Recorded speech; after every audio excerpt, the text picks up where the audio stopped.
نتعلم نخطو نتقدم وننير الدرب إذا أظلم نتعلم والعلم. صفوان بن عسال کہتے ہیں کہ میں نبی صلی اللہ علیہ وسلم کے پاس آیا تو نبی صلی اللہ علیہ وسلم ٹیک لگائے ہوئے تشریف فرما تھے، تو میں نے نبی صلی اللہ علیہ وسلم سے عرض کیا میں طلب علم کے لیے آیا ہوں۔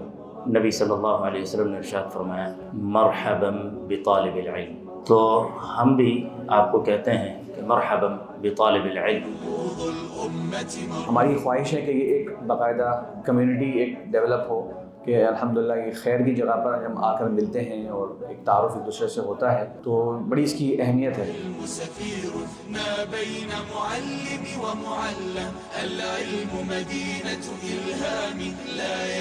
اپنے عقیدے اور عمل کا اظہار ہے وہ آپ ایک لفظ سے کر سکتے ہیں، اپنا ایک تشخص، اپنا ایک امتیاز کہ ہم ان جیسے مسلمان نہیں ہیں جو یہ شرک کرتے ہیں، جو بدعات کرتے ہیں، خرافات کرتے ہیں، جو اللہ کے نبی صلی اللہ علیہ وسلم کے فرامین کو اس طرح سے تسلیم نہیں کرتے کہ جو حرف آخر کی طور پہ تسلیم کیا جائے۔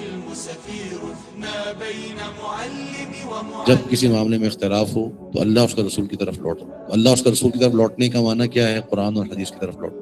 تو جب تک یہ امت اس چیز کو نہیں سمجھے گی کہ ہم نے قرآن اور حدیث کی طرف لوٹنا ہے اور قرآن اور حدیث کو ہی اپنانا ہے، اسی پر عمل کرنا ہے، جو مرضی اسلوب اختیار کر لیجئے، جتنے اچھے نعرے لگا لیجئے، جتنی زیادہ محنت کر لیجئے، اس کا کوئی فائدہ نہیں ہے۔